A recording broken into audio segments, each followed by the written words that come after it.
ದಲಿತ ಸಂಘರ್ಷ ಸಮಿತಿ ಕೆಂಪು ಸೇನೆ ಧಾರವಾಡ ಜಿಲ್ಲಾ ಸಮಿತಿ ವತಿಯಿಂದ ಸಂಘಟನೆಯ ವಾರ್ಷಿಕ ಆಯವ್ಯಯ ಹಾಗೂ ಪದಾಧಿಕಾರಿಗಳ ಸ್ಥಾನಮಾನಗಳ ಬದಲಾವಣೆ ಕುರಿತ ವಿಚಾರಣಾ ಸಂಕಿರಣ ಮತ್ತು ಮಹತ್ವದ ಸಭೆಯು ಇಲ್ಲಿನ ಪ್ರವಾಸಿ ಮಂದಿರದಲ್ಲಿ ಜರುಗಿತು. ಇನ್ನು ಸಭೆಯಲ್ಲಿ ಮುಖ್ಯ ಅತಿಥಿಗಳಾಗಿ ಪಾಲ್ಗೊಂಡು ಮಾತನಾಡಿದಂತ ಸಮಿತಿಯ ಉತ್ತರ ಕರ್ನಾಟಕದ ಕಾನೂನು ಸಲಹೆಗಾರರಾದ ಶರಣು ಅಂಗಡಿ, ಸಂಘಟನೆಯನ್ನ ವ್ಯವಸ್ಥಿತವಾಗಿ ಕಟ್ಟುವುದು ಮತ್ತು ಅದರಿಂದ ಜೀವನದಲ್ಲಿ ಆಗುವ ಉಪಯುಕ್ತತೆಗಳ ಬಗ್ಗೆ ವಿವರಿಸಿದ್ದಲ್ಲದೆ ಸಂಘಟನೆಗೆ ಎದುರಾಗುವಂತೆ ಯಾವುದೇ ಕಾನೂನು ತೊಡಕುಗಳನ್ನು ನಿವಾರಿಸುವಲ್ಲಿ ತಾವು ಬದ್ಧ ಎಂದು ಭರವಸೆ ನೀಡಿದರು. ಉತ್ತರ ಕರ್ನಾಟಕದ ಅಧ್ಯಕ್ಷರಾದಂಥ ಮಂಜುನಾಥ್ ಹಿರೇಮನಿ ಮಾತನಾಡಿ, ಸಂಘ ನೀಡಿದ ಜವಾಬ್ದಾರಿಗಳನ್ನು ಪದಾಧಿಕಾರಿಗಳು ನಿರ್ಲಕ್ಷಿಸದೆ ಪ್ರಾಮಾಣಿಕವಾಗಿ ನಿರ್ವಹಿಸಬೇಕು ಮತ್ತು ಸಂಘಟನೆಯ ಬಲವರ್ಧನೆಗೆ ಪ್ರತಿಯೊಬ್ಬರೂ ಕಂಕಣಬದ್ಧರಾಗಬೇಕೆಂದು ಕರೆ ನೀಡಿದರು. ರಾಜ್ಯ ಉಪಾಧ್ಯಕ್ಷರಾದ ಬಿವಿ ರಾಮಚಂದ್ರ ಅವರು ಸಂಘಟನೆ ನಡೆದು ಬಂದ ದಾರಿಯನ್ನ ನೆನಪಿಸಿಕೊಳ್ಳುತ್ತಾ, ಬುದ್ಧ, ಬಸವ, ಅಂಬೇಡ್ಕರ್ ಅವರಂತ ತತ್ವ ಹಾಗೂ ಆದರ್ಶಗಳ ಅಡಿಯಲ್ಲಿ ನಮ್ಮ ಸಂಘಟನೆ ರಾಜ್ಯದಾದ್ಯಂತ ಬಲಿಷ್ಠವಾಗಿ ಬೆಳೆದಿದೆ.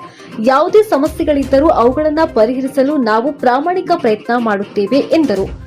ಉತ್ತರ ಕರ್ನಾಟಕದ ಉಪಾಧ್ಯಕ್ಷ ಹಾಗೂ ಮಾಜಿ ಮೇಯರ್ ವೆಂಕಟೇಶ್ ಮೇಸ್ತ್ರಿ ಮಾತನಾಡಿ, ಜಾತ್ಯತೀತವಾಗಿ ಸಂಘಟನೆಯನ್ನ ಕಟ್ಟುವ ಅಗತ್ಯವಿದೆ. ನಮ್ಮ ದೈನಂದಿನ ಉದ್ಯೋಗಗಳ ನಡುವೆಯೂ ಸ್ವಲ್ಪ ಸಮಯವನ್ನ ಮೀಸಲಿಟ್ಟು ಬಲಿಷ್ಠ ಸಂಘಟನೆ ಮಾಡಲು ಮಹಿಳೆಯರು ಹಾಗೂ ಯುವಕರು ಮುಂದೆ ಬರಬೇಕೆಂದು ಹೇಳಿದರು. ಧಾರವಾಡ ಜಿಲ್ಲಾ ಅಧ್ಯಕ್ಷರಾದ ಸಂಗಮೇಶ್ ಬಸಲಗುಂದಿ ಅವರು ಮಾತನಾಡಿ, ಜಿಲ್ಲೆಯಲ್ಲಿ ಸಂಘಟನೆಯನ್ನ ಮತ್ತಷ್ಟು ಬಲಪಡಿಸುವ ಭರವಸೆ ನೀಡಿದರು.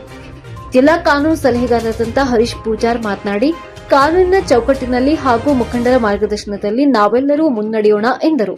ಮಹಿಳಾ ಘಟಕದ ಜಿಲ್ಲಾಧ್ಯಕ್ಷರಾದ ರೇಷ್ಮಾ ಚಿಕ್ಕೊಪ್ಪ ಮಾತನಾಡಿ, ಮಹಿಳಾ ಸಬಲೀಕರಣ ಮತ್ತು ಮಹಿಳೆಯರ ಸಮಸ್ಯೆಗಳಿಗೆ ಸ್ಪಂದಿಸುವುದೇ ಸಂಘದ ಮುಖ್ಯ ಗುರಿಯಾಗಿದ್ದು, ಈ ನಿಟ್ಟಿನಲ್ಲಿ ಮಹಿಳೆಯರು ಇನ್ನೂ ಹೆಚ್ಚಿನ ಸಂಖ್ಯೆಯಲ್ಲಿ ಸಂಘಟಿತರಾಗುವಂತೆ ಕರೆ ನೀಡಿದರು.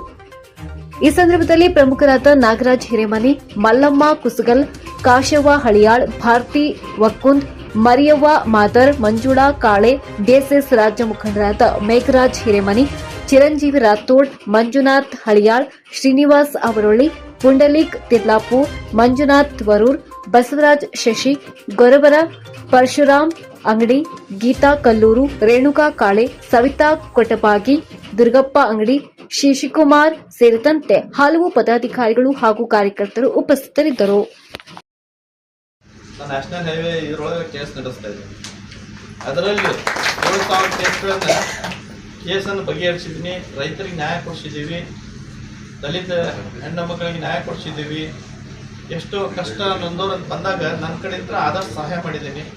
ಇವತ್ತು ನನ್ನ ಅವೈಲಬಿಲಿಟಿ ನೋಡಿಕೊಂಡು ನನ್ನ ಮಾತನ್ನು ಕೇಳಿ ನೀವು ಬಂದವ್ರಿಗೆ ಯಾರಿಗೂ ನಾನು ನಿರಾಶೆ ಅಂತೂ ವ್ಯಕ್ತಪಡಿಸಂಗಿಲ್ಲ. ಒಂದೊಂದ್ಸತ ಯಾವುದೋ ಲ್ಯಾಬ್ಸ್ ಆದರೂ ಸರಿಪಡಿಸಿ ಮುಂದಿನ ದಿನಗಳಲ್ಲಿ ಯಾವುದೇ ಇರಲಿ ನಾವೊಂದ್ಸತ ಅಟೆಂಡ್ ಮಾಡ್ತೀನಿ. ಒಂದೊಂದ್ಸತ ಫೋನ್ ಎತ್ತಕ್ಕಾಗಿಲ್ಲ ಅಂತಂದ್ರು ನೀವು ಯಾರು ಬೇಜಾರಾಗಬೇಡ್ರಿ.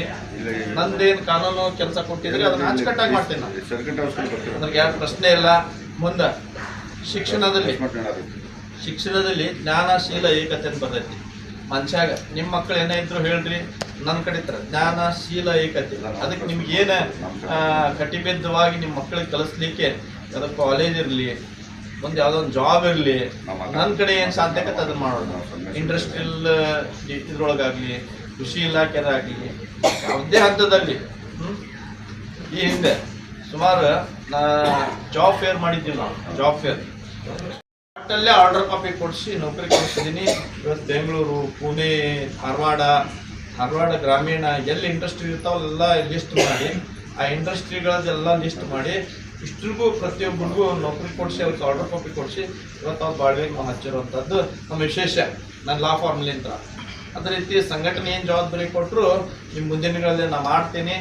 ವಿಶೇಷವಾಗಿ ನನ್ನ ಮೇಲೆ ನೀವೆಲ್ಲ ನಂಬಿ ನನಗೇನು ಜವಾಬ್ದಾರಿ ಕೊಟ್ಟಿರಿ ಅದನ್ನು ಶ್ರದ್ಧೆಪೂರ್ವಕವಾಗಿ ನಾನು ನಿಭಾಯಿಸ್ತೇನೆ ಅಂತ ಯಾರು ಮಾಡ್ತೀನಿ.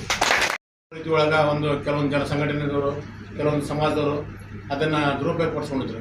ಅದರ ವಿರುದ್ಧ ಹೋರಾಟವಾಗಿ ಅವ್ರನ್ನ ಪೋಸ್ಕೋ ಕೇಸ್ ಒಳಗೆ ಅರೆಸ್ಟ್ ಮಾಡಿ, ದಲಿತ ಕೇಸು, ಆಮೇಲೆ ಬೇರೆ ಬೇರೆ ಕೇಸ್ಗಳನ್ನು ಹಾಕಿ ಅವ್ರನ್ನ ಅರೆಸ್ಟ್ ಮಾಡಿಸಿ ಆ ಕುಟುಂಬಕ್ಕೆ ಪರಿಹಾರ ಸಿಗೋರೊಳಗೆ ನಮ್ಮ ಸಂಘಟನೆ ನೇತೃತ್ವದೊಳಗೆ ಅವ್ರಿಗೊಂದು ನ್ಯಾಯ ಒಡಿಸೋದಕ್ಕೆ ನಾವು ಪ್ರಾಮಾಣಿಕ ಪ್ರಯತ್ನ ಮಾಡಿದ್ವಿ.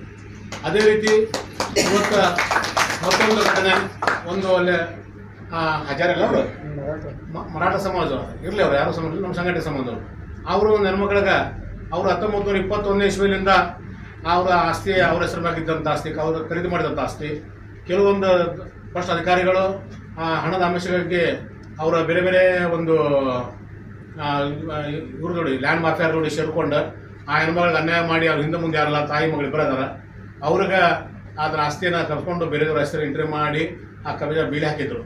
ಅದಕ್ಕೆಲ್ಲ ನಾವೆಲ್ಲ ಸಂಘಟನೆ ಹೋಗಿ ಹೋರಾಟ ಮಾಡಿ ಆ ಹೆಣ್ಮಗಳಿಗೆ ನ್ಯಾಯ ಕೊಡಿಸೋ ರೀತಿಯೊಳಗೆ ಹೋರಾಟ ಮಾಡಿ ಅವ್ರನ್ನ ಅರೆಸ್ಟ್ ಮಾಡ್ಸಕ್ಕೆ ಹಚ್ಚಿ ಮತ್ತು ಏನು ಪಿ ಡಿ ಅದನ್ನು ಅವನ ಮೇಲೆ ಒಂದು FIR ಮಾಡಿ ಆ ಸಮಾಜಕ್ಕೆ ನ್ಯಾಯ ಸಿಗೋ ರೀತಿ ಒಳಗೆ ನಾವೆಲ್ಲ ಹೆಣ್ಮಗಳ ತಾಯಿಗೆ ಅವ್ರು ಯಾರೋ ಇರಲಿ ನಮ್ಮ ಸಂಘಟನೆ ಅದಾರ ಅಂತ ಹೇಳಿದ್ರೆ ಅವ್ರ ಪರವಾಗಿ ನಿಂತು ಸಂಘಟನೆ ಇಲ್ಲ ಅಂದ್ರೂ ನಾವು ಪರವಾಗಿ ಅವ್ರ ಪರವಾಗಿ ಹೋರಾಟ ಮಾಡಕೊಂಡಿದ್ದೀವಿ ನಾವೆಲ್ಲ ಕೂಡಿ. ಎಲ್ಲೂ ಅನ್ಯಾಯ ಆದರೂ ನಾವು ನಮ್ಮ ಸಂಘಟನೆ ಹೋಗಿ ಮುಂಚೆಯಲ್ಲಿ ನಿಂತು ಅವ್ರು ನ್ಯಾಯ ಕೊಡಿಸುವಂಥ ಕೆಲಸವನ್ನು ಮಾಡ್ತಾಯಿದ್ದೀವಿ. ಅದೇ ರೀತಿ ನಾನು ಧಾರವಾಡದ ಇದು ನಮ್ಮ ರಾಮದುರ್ಗ ಒಳಗೆ ಒಂದು ಅನ್ಯಾಯ ಆಗಿತ್ತು. ನಮ್ಮ ಮಂಜುನಾಥ್ ಹಿರೇಮಠ ಒಂದು ಸಲ ಒಂದು ಜನ ಕರ್ಕೊಂಡು ಹೋರಾಟ ಮಾಡಿದರು. ನಂತರ ನಾವು ಹೋಗಿ ಅವ್ರಿಗೆ ಭೇಟಿಯಾಗಿ ಆ ಸ್ಪಾಟ್ ಭೇಟಿಯಾಗಿ ಅಲ್ಲಿ ಏನಾಗಿತ್ತು ಅನ್ಯಾಯವನ್ನು ನೋಡ್ಕೊಂಡು ಡಿಪಾರ್ಟ್ಮೆಂಟ್ಗೆ ಹೋಗಿ ಕಂಪ್ಲೇಂಟ್ ಕೊಟ್ಟ ಅವ್ರಿಗೆಲ್ಲ ಒಂದು ನ್ಯಾಯ ಸಿಗೋ ರೀತಿಯೊಳಗೆ MLA ಒಳಗೆ ಭೇಟಿಯಾಗಿ ನ್ಯಾಯ ಕೊಡಿಸೋದು ಕೆಲಸ ಮಾಡಿದ್ವಿ. ಅದೇ ರೀತಿ ಒಳಗೆ ಮುಂಡ್ರಿ ಆಗಿತ್ತು. ಹಂಗೆ ಹಲವಾರು ಕಡೆ ಎಲ್ಲೂ ಆದರೂ ಮೊನ್ನೆ ನಮ್ಮ ಧಾರವಾಡ ಜಿಲ್ಲಾ ಬರುವಂಥ ನಮ್ಮ ಕೊಂಡಿಕೇರಿ ಒಳಗೆ ಒಂದು ನಮ್ಮ ಬೋಯಿ ದಲಿತ ಸಮಾಜದ ಅವರು ಒಂದು 40 ಎಕರೆದ ಸಮಸ್ಯೆ ಆಗಿತ್ತು. 17 ಮಂದಿ